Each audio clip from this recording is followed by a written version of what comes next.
Welcome back. Bulletin کے آغاز میں بتائیں کہ مہنگائی سے ماری عوام کے لیے بڑا جھٹکا۔ حکومت نے پیٹرولیم مصنوعات کی نئی قیمتوں کا اعلان کر دیا ہے۔ حکومت کی جانب سے ڈیزل کی قیمت میں 10 روپے 39 پیسے فی لیٹر اور پیٹرول کی قیمت میں 8 روپے 36 پیسے فی لیٹر اضافہ کیا گیا ہے۔ قیمتوں میں اضافے کے بعد پیٹرول کی نئی قیمت 266 روپے 79 پیسے جبکہ ڈیزل کی قیمت 272 روپے 98 پیسے فی لیٹر ہو گئی ہے۔ نوٹیفیکیشن کے مطابق پیٹرولیم مصنوعات کی قیمتوں میں اضافے کا اطلاق فوری طور پر ہو گیا۔ ذرائع کے مطابق پیٹرولیم مصنوعات کی نئی قیمتوں میں 2.50 پیسے کاربن لیوی عائد کر دی گئی ہے۔ پیٹرول پر لیوی کم کر کے 75 روپے 52 پیسے فی لیٹر کر دی گئی ہے جبکہ ہائی سپیڈ ڈیزل پر لیوی 74 روپے 51 پیسے مقرر کر دی گئی ہے۔ اسلام آباد و گرد و نواح میں موسلادھار بارش۔ Blue area sector G6 supermarket Aabpara 0 point بڑی امام کے اطراف میں وقفے سے بارش کا سلسلہ جاری ہے۔ ڈی سی اسلام آباد کے تمام اسسٹنٹ کمشنرز کو فیلڈ میں نکلنے کی ہدایت۔ ڈپٹی کمشنر اسلام آباد نے کہا کہ تمام اسسٹنٹ کمشنرز اپنے علاقے میں صورتحال کا جائزہ لیں۔ نشیبی علاقوں اور نالوں کی خصوصی طور پر مانیٹرنگ کی جائے۔ ڈی سی اسلام آباد کی جانب سے شہر بھر میں بارش کی صورتحال کی مانیٹرنگ جاری ہے۔ صدر مملکت آصف علی زرداری نے فائنانس بل 2025 اور 26 پر دستخط کر دیے۔ بل کی منظوری کے عمل میں قومی اسمبلی نے حکومت کی 10 مکمل اور 2 ذیلی ترامیم کی منظوری دی۔ اپوزیشن کی 78 ترامیم کو ایوان نے مسترد کیا تھا۔ صدر کی منظوری کے بعد فائنانس بل 2025 اور 26 آج سے نافذ العمل ہوگا۔ فائنانس ایکٹ کے تحت نئے مالی سال کے بجٹ کے تمام تر اقدامات پر عمل درآمد شروع ہو جائے گا۔ بجٹ دستاویزات کے مطابق حکومت نے آئندہ سال کے بجٹ میں 623 ارب روپے کے نئے ٹیکسز نافذ کیے ہیں۔ نان فائلرز کے لیے کیش نکلوانے پر ود ہولڈنگ ٹیکس 0.6% سے بڑھا کر 1% کر دیا گیا۔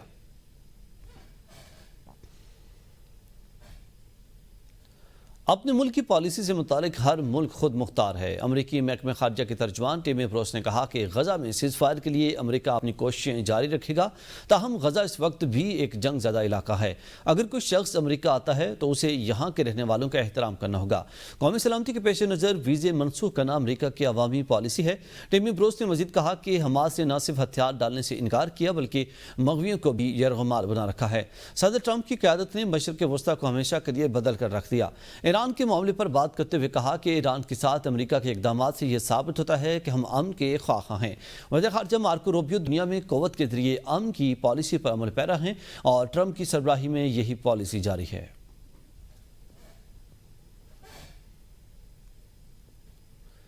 آگے بڑھیں اور آپ کو بتائیں کہ امریکہ نے شام پر سے اقتصادی پابندیاں اٹھانے کا اعلان کر دیا۔ امریکی محکمہ خارجہ کے ترجمان کے مطابق صدر ٹرمپ آج اس حوالے سے ایگزیکٹو آرڈرز پر دستخط کر دیے ہیں۔ یہ پابندیاں 2004 میں شامی حکومت کی جائیداد منجمد کرنے کے لیے لگائی گئی تھیں، تاہم بشار الاسد، داعش اور ایرانی اتحادیوں پر پابندیاں برقرار رہیں گی۔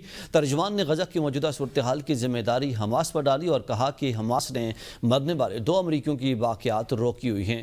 مزید کہا کہ جو غیر ملکی تشدد کی حمایت کرتے ہیں انہیں امریکی ویزا نہیں دیا جائے گا۔ مئی میں شام کے عبوری صدر احمد الشرع کی سعودی عرب میں صدر ٹرمپ سے پہلی اہم ملاقات ہوئی تھی۔ اس کے بعد صدر ٹرمپ نے شام پر لگائی گئی پابندیاں ختم کرنے کا اعلان کیا تھا۔ ناظرین، جنگ میں پاکستان سے شکست کے بعد مودی جھوٹے بیانیے سے عزت بچانا چاہ رہا ہے۔ وزیر دفاع خواجہ آصف کی ABN نیوز سے خصوصی گفتگو۔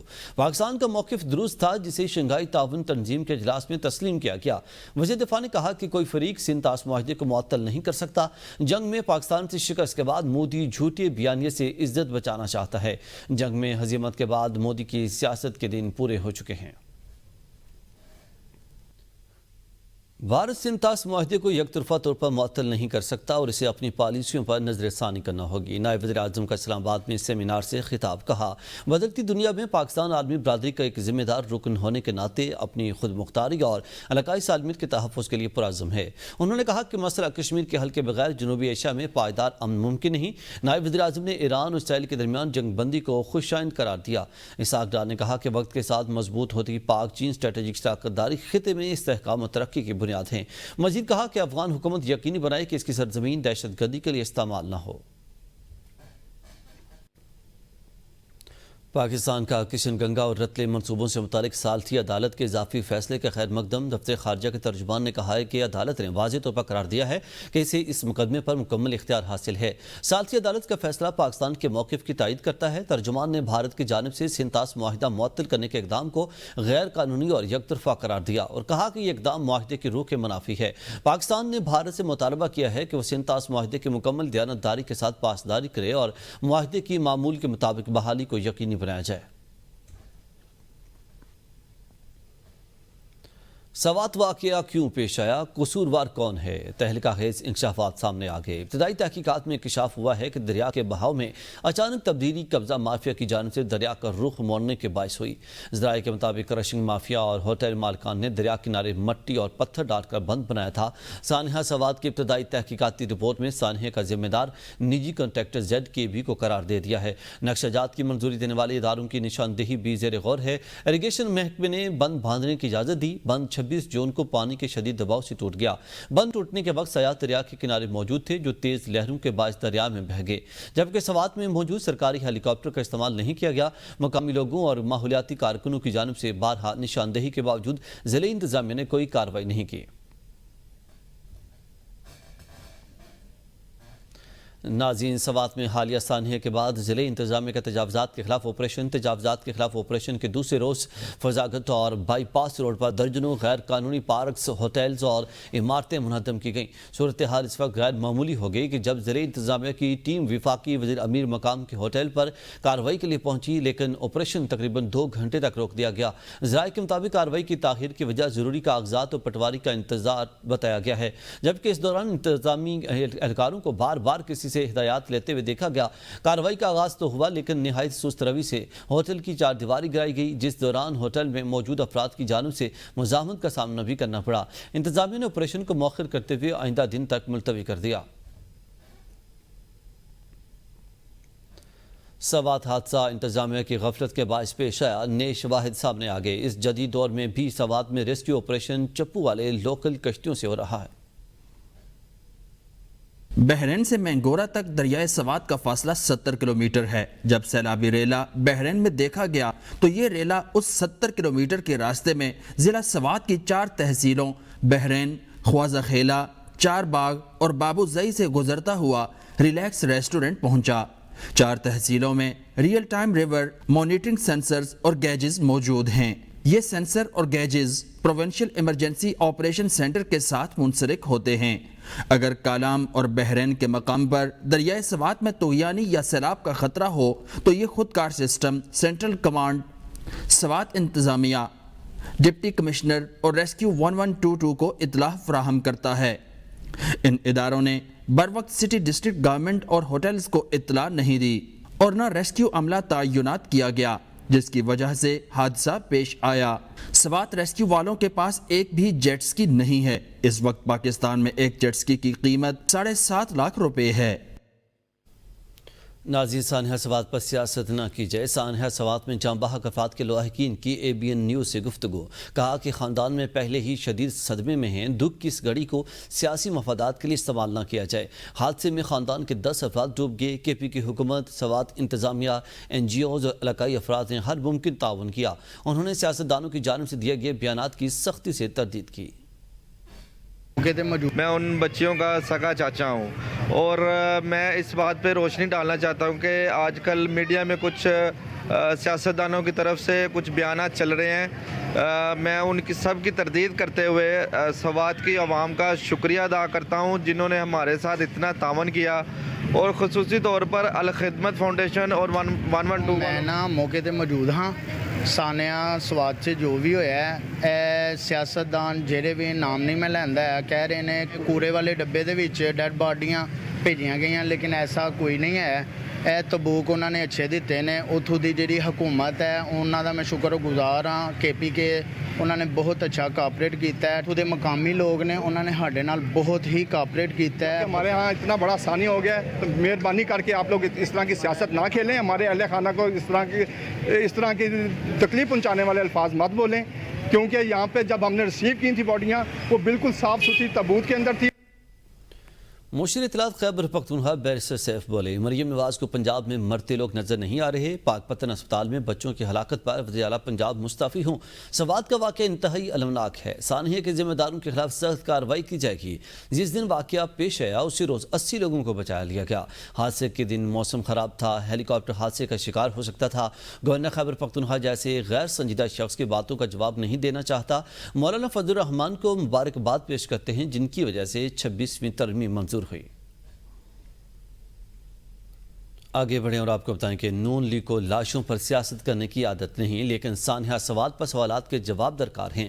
وزیر اطلاعات پنجاب عظمہ بخاری کی پریس کانفرنس کہا کہ ایک تو یہ پڑھے لکھے نہیں, دوسرا یہ کوشش بھی نہیں کرتے. پی ٹی آئی والے سر سے پاؤں تک کرپشن سے لتھڑے ہوئے ہیں. گزشتہ حکومت کی آڈٹ رپورٹ پر وزیر اعلیٰ مریم نواز کے خلاف منفی مہم جہالت کے سوا کچھ نہیں. انہوں نے کہا کہ پنجاب میں صحت کارڈ بند ہونے کی خبریں بے بنیاد ہیں. جولائی 2025 سے بجلی کے بلوں کے ذریعے الیکٹریسٹی ڈیوٹی ختم کرنے کا معاملہ وزیر توانائی سردار اویس لغاری نے تمام وزرائے اعلیٰ کو خطوط لکھ دیے. خطوط میں لکھا گیا ہے کہ وزرائے اعلیٰ چارجز, ٹیکسز اور ڈیوٹیز کی وصولی کی وجہ سے پیچیدگیوں کو دور کرنے میں تعاون کریں. وفاقی وزیر نے کہا ہے کہ بجلی کی بلند قیمتیں پہلے ہی ایک بڑا چیلنج ہیں. مختلف لیویز کا اضافی بوجھ بلنگ کے ڈھانچے کو مزید پیچیدہ بنا دیتا ہے. صارفین کے لیے اپنے بجلی کے اخراجات کو سمجھنا اور ان کا انتظام کرنا مشکل ہے.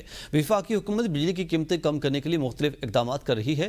آئی پی پیز کے معاہدوں پر دوبارہ بات چیت کی گئی. ہم بجلی کے بلوں کو آسان بنانے کے لیے بھی پرعزم ہیں. بجلی کی اصل قیمت کی وصولی کریں گے, نہ کہ مختلف اضافی چارجز کی وصولی. صارفین کے بلوں سے غیر متعلقہ چارجز کو ختم کرنے پر غور کر رہے ہیں. جولائی 2025 سے بجلی کے بلوں کے ذریعے الیکٹریسٹی ڈیوٹی کی وصولی بند کرنے کا فیصلہ کیا ہے. صوبائی حکومتیں صوبائی لیویز اور ڈیوٹیز کی وصولی کے متبادل طریقے تلاش کرتی ہیں. ناظرین, پاور ڈویژن نے کے الیکٹرک کی بجلی 4 روپے 69 پیسے سستی کرنے کی درخواست پر سماعت پھر سے مؤخر کرنے کی صدا کر دی ہے. نیپرا کی قانونی ٹیم نے پاور ڈویژن کی درخواست کو غیر قانونی قرار دے دیا ہے. چیئرمین نیپرا وسیم مختار کی سربراہی میں کے الیکٹرک کی بجلی سستی کرنے کی درخواست پر سماعت ہوئی. پاور ڈویژن نے سماعت مؤخر کرنے کی صدا کرتے ہوئے کہا کہ حکومت ایف سی اے کو بھی یونیفارم ٹیرف شامل کرنے کا پلان رکھتی ہے. بنیادی ٹیرف سے متعلق ایک درخواست الگ سے اتھارٹی میں موجود ہے. وفاق کے پاس محدود سپیس ہے جس کی وجہ سے سبسڈی کے متحمل نہیں ہو سکتے. نیپرا کی قانونی ٹیم نے پاور ڈویژن کی درخواست کو غیر قانونی قرار دیتے ہوئے موقف اختیار کیا کہ وفاقی حکومت اپنے فیصلوں میں واضح اختیارات رکھتی ہے. ایف سی اے کے معاملے پر وزارت ایسے درخواست نہیں کر سکتی. فیول پرائس سے متعلق قانون بڑا واضح ہے. بنیادی ٹیرف اور ایف سی اے سے متعلق الگ الگ قوانین واضح ہیں. سی او کے الیکٹرک مونس علوی نے کہا کہ الیکٹرک کی درخواست 4 روپے 69 پیسے مہنگی کرنے کی ہوتی تو پھر کیا ہوتا. نیپرا اتھارٹی نے 4 روپے 69 پیسے بجلی سستی کرنے کی درخواست پر سماعت مکمل کر لی اور کہا کہ اتھارٹی درخواست پر اعداد و شمار اور دلائل کا جائزہ لینے کے بعد فیصلہ جاری کرے گی. گیس صارفین کے لیے اچھی خبر. ماہ جولائی کے لیے ایل پی جی کی قیمتوں میں کمی. ایل پی جی کی قیمت میں 7 روپے 51 پیسے فی کلو گرام کمی کا نوٹیفیکیشن جاری کر دیا گیا. نوٹیفیکیشن کے مطابق 11.8 کلو گرام کا گھریلو سلنڈر 87 روپے 71 پیسے سستا کر دیا گیا ہے. 11.8 کلو گرام کے گھریلو سلنڈر کی قیمت 2263 روپے مقرر کر دی گئی ہے. ایل پی جی کی نئی قیمت 191 روپے 80 پیسے فی کلو گرام مقرر کی گئی ہے. ایل پی جی کی نئی قیمتوں کا اطلاق 1 جولائی سے آئندہ ماہ کے لیے ہوگا. جیکب آباد کے تھانہ تاج دیرو کے حدود میں درخت کاٹنے کی معمولی سی بات پر ملغانی برادری کے 2 گروپوں میں تصادم. لاٹھیوں اور گولیاں لگنے سے ایک شخص جاں بحق 7 افراد زخمی ہو گئے. پولیس نے موقع پر پہنچ کر جھگڑا ختم کرا کے زخمی اور لاشوں کا اسپتال منتقل کر دیا. پولیس کے مطابق جاں بحق شخص کی شناخت مرزا مزار ملغانی کے نام سے ہوئی ہے. متحدہ عرب امارات میں پاکستانی آم کی دھوم. ابوظہبی میں پاکستانی مینگو فیسٹیول 2025 پھلوں کے بادشاہ آم کی مختلف اقسام کی نمائش کی گئی. تقریب میں اماراتی معززین, سفارتکاروں, کاروباری رہنماؤں اور متحدہ عرب امارات میں پاکستانی کمیونٹی کے اراکین نے کثیر تعداد میں شرکت کی. تفصیلات بتا رہے ہیں ارشد ملک. پاکستانی آم کی عرب میں دھوم. ابوظہبی میں سجا پاکستانی مینگو فیسٹیول. پھلوں کے بادشاہ آم کی مختلف اقسام کی نمائش. یو اے ای میں پاکستانی سفارتخانے نے اوورسیز پاکستانی فاؤنڈیشن کے تعاون سے ابوظہبی میں پاکستانی مینگو فیسٹیول 2025 کا انعقاد کیا گیا. میلے میں پاکستان کی بہترین آم کی اقسام کا شاندار ڈسپلے پیش کیا گیا. متحدہ عرب امارات میں پاکستان کے ایل چی سفیر فیصل نیاز تنمزی نے اپنے خطاب میں آم کے چوتھے بڑے پروڈیوسر کے طور پر پاکستان کی عالمی حیثیت پر روشنی ڈالی۔ منتظم تقریب ڈاکٹر محمد فرحان سفیر، فیصل نیاز ترمذی اور سفارتخانہ پاکستان کا شکریہ ادا کیا۔ تقریب میں اماراتی معززین، سفارتکاروں، کاروباری رہنماؤں اور متحدہ عرب امارات میں متحرک پاکستانی کمیونٹی کے اراکین نے شرکت کی۔ رقم وصولی کے باوجود ٹی ایم سیز نے سڑکوں کی مرمت نہیں کی۔ میئر کراچی بیرسٹر مرتضی وہاب نے وزیر بلدیات سندھ سعید غنی کو خط لکھ دیا۔ خط میں میئر کراچی نے لکھا کہ کراچی میں سڑکوں کی کھدائی کے بدلے road cutting charges T M Cs کو وصول ہوئے ہیں، تاہم رقم وصول کرنے کے باوجود بیشتر ٹی ایم سیز نے سڑکوں کی مرمت تک نہیں کی۔ کے ایم سی اور ڈی ایم سیز نے سندھ حکومت کی مدد سے سڑکوں کی مرمت کی، مگر اب شہر کی اہم شاہراہیں اور گلیاں یوٹیلٹی اداروں کی جانب سے کھودی گئی ہیں۔ مرتضی وہاب نے کہا کہ گیس کی فراہمی ضروری ہے، مگر سڑکوں کی مرمت بھی اتنی ہی اہم ہے۔ بیشتر سڑکیں خستہ حالی کا شکار ہیں۔ حالیہ بارشوں سے مزید بگاڑ پیدا ہوا۔ انہوں نے کہا کہ وزیر اعلیٰ سندھ سے ملاقاتوں میں بارہا مرمت فنڈ صرف سڑکوں پر خرچ کرنے کی بات کی۔ ٹاؤنز حدود سے تجاوز کر کے ایم سی کی سڑکوں کے چارجز بھی وصول کر رہے ہیں۔ مرتضی وہاب نے خط میں کہا کہ تمام ٹی ایم سیز کو فوری ہدایت دی جائے تاکہ عوامی مشکلات کا ازالہ ہو۔ اپوزیشن لیڈر سندھ علی خورشیدی کا میئر کراچی کے خط پر رد عمل، کہا کہ میئر کراچی کا خط سندھ کے بلدیاتی نظام پر چارج شیٹ ہے۔ میئر اعتراف کر رہا ہے کہ سڑکوں کی مرمت کے لیے رقم لی گئی مگر کام نہیں ہوا۔ علی خورشیدی نے کہا ٹی ایم سیز نے کے ایم سی کی سڑکوں پر بھی چارجز لیے۔ سندھ میں اختیارات کی نچلی سطح پر منتقلی محض دکھاوا ہے۔ پیپلز پارٹی کی حکومت میں عوام کو صرف تباہ حال سڑکیں اور خط ملے۔ سندھ حکومت نے بلدیاتی نظام کو کرپشن کا گھڑ بنا دیا۔ ناظرین، جنوبی یورپ میں گرمی کی شدید لہر پرتگال، اسپین اور اٹلی نے بڑھتے ہوئے درجہ حرارت اور جنگلاتی آگ کے خطرے کے باعث ہنگامی اقدامات کا اعلان کر دیا ہے۔ جنوبی یورپ رواں موسم گرما کی پہلی شدید لہر کا سامنا کر رہا ہے۔ پرتگال کے شہر مورا میں درجہ حرارت 46.6 ڈگری سینٹی گریڈ اور اسپین میں 40 ڈگری ریکارڈ کیا گیا۔ بارسلونا میں ایک خاتون کی گرمی میں کام کرتے ہوئے موت واقع ہو گئی۔ فرانس، اٹلی، کروشیا، آسٹریا، ہنگری، سوئٹزرلینڈ اور سربیا میں بھی الرٹ جاری کر دیا گیا ہے۔